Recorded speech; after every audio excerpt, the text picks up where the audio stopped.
इसलिए जगदर का जो जलसा है अगर सिर्फ जियारत के लिए है तब तो कामयाब है,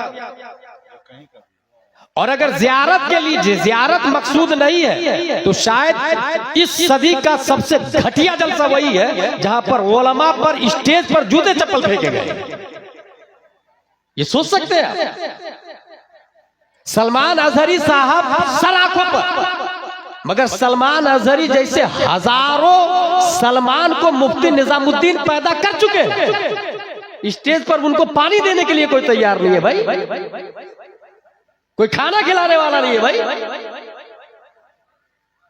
ये उस वक्त होता है जब जाहिल रईस अपनी दौलत की बुनियाद पर उलमा पर हुकूमत करना शुरू करते हैं, स्टेज नाअहलों के हवाले कर देते हैं, सिस्टमाइजेशन ऑफ द प्रोग्राम का जनाजा निकाल देते हैं। जिस प्रोग्राम से बैक वक्त हजारों लोग कलमा पढ़ते थे, उस स्टेज का आज यह हाल है कि उलमा पे चप्पल फेंके जा रहे हैं। ये जो लोकल उलमाए किराम है ये है तो हम ताजुश शरिया को जानते हैं। किसने बताया आपको ताजुश शरिया के बारे में? आपकी मस्जिद के इमाम ने बताया, आपके मोहल्ले के आलिम ने बताया, आपके शहर के उलमा ने बताया कि ताजुश शरिया कौन, मुहद्दिस कभी कौन, और आला हजरत कौन। आला हजरत के बारे में तौसीफ रजा या सिमनानी मियां या कायदे मिल्लत डायरेक्ट नहीं आए थे, पहले इमाम ने बताया तब वो आए, और उस इमाम को कोई पूछने वाला नहीं है भाई। लाठीचार्ज किया जा रहा है उनके ऊपर, और लानत की बात यह है कि जूते चप्पल फेंके जा रहे हैं। ला हौला वला कुव्वता इल्ला बिल्लाह। उलमा की जियारत मुस्तहब है, चलो हम इस पे बात कर लेते हैं। सलमान अजहरी साहब को देखने के लिए बुलाए, ठीक है भाई। देखना सलमान अजहरी को क्या है? फर्ज, वाजिब, सुन्नत मुअक्कदा, गैर मुअक्कदा, मुस्तहब। अगर डीप में आप जाते ये मुस्तहब के दर्जे में आता है, लेकिन किसी आम मुसलमान को तकलीफ देना यह हराम में आता है, और उलमा को तकलीफ देना डबल हराम में आता है। और जूते मारना, चप्पल फेंकना ये हरामी में नहीं आएगा, अगर इल्म की जहत से है तो कुफ्र में दाखिल हो जाता है। एक इंसान को बुला के अपने ईमान का जनाजा निकालना और इंसान खुश है, मैंने बुलाया है। मौलाना फिरोज हाजी साहब, सिद्दीक गौहर साहब, इन दोनों से कहा गया कि सिस्टम बहुत स्ट्रॉन्ग है, आप लेकर के आइए एनी हाउ कंडीशन।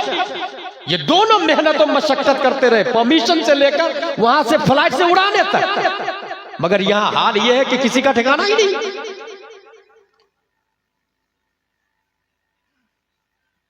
आलिम खतीब होना चाहिए, आलिम खतीब है या नहीं ये कौन बताएगा? ये जाहिल रईस और गांव का मुखिया और लीडर और पार्षद नहीं बताएगा। भाई पैरासीटामोल किस काम के लिए आता, कौन बताएगा? मुफ्ती बताएगा। नहीं, मुफ्ती की बात जीरो है पैरासीटामोल के मामले में, ये एमडी बताएगा, डीएम बताएगा। फ्लेक्सन का कंपोजिशन क्या है ये मेडिकल डिपार्टमेंट का एक्सपर्ट बताएगा। इसलिए कौन आलिम खतीब है कौन नहीं है ये उलमा बताएगा। स्टेज को अपने उलमा के अंडरटेकिंग में रखेंगे तो कयामत नहीं आएगी। स्टेज का दूसरा रुकन है नादखा। जो मौजूदा हाल है, मोस्टली नादखा मदीना शरीफ में जाके तो सेल्फी ले रहे, हर स्टेज के बाद यहां तो लेते हैं। स्टेज से जहां नादखा उतरे, शायर उतरे, भीड़ लगा देते हैं ये लौंडे लोग, उसके गिर सेल्फी सेल्फी सेल्फी लेने लग जाते हैं। ला हौला वला कुव्वता। और ये नादखा पैसे लेकर के आवाम से 40,000 50,000 मदीना शरीफ जा रहे हैं, तो गुंबदे खजरा को पीठ पीछे रख के ताकि सेल्फी में बैक में गुंबद आए, सेल्फी ले रहे हैं। ये हाल है, इसको आशिक रसूल कहते हैं। फतावा रज़विया शरीफ में यह लिखा है कि खतीब को वाज की उजरत लेना जायज है, और नात खानों के बारे में यह लिखा है कि नात खाने की उजरत हराम है। अब मेरा सवाल यह है कि जितने नात खां हैं भारत और गैर भारत के, ये जो 30-40 हजार रुपया लेके लाखों रुपया जमा किए हैं, उसका मकान जायज या नाजायज? उस पैसा से किया हुआ उम्रा जायज या नाजायज?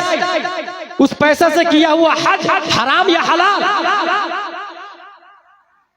इमाम इसको मोहब्बत आला हजरत लिखते हैं, लूटी हुई पतंग के धागे से अगर कुर्ता सिलाया उससे नमाज मकरूह हो जाती है।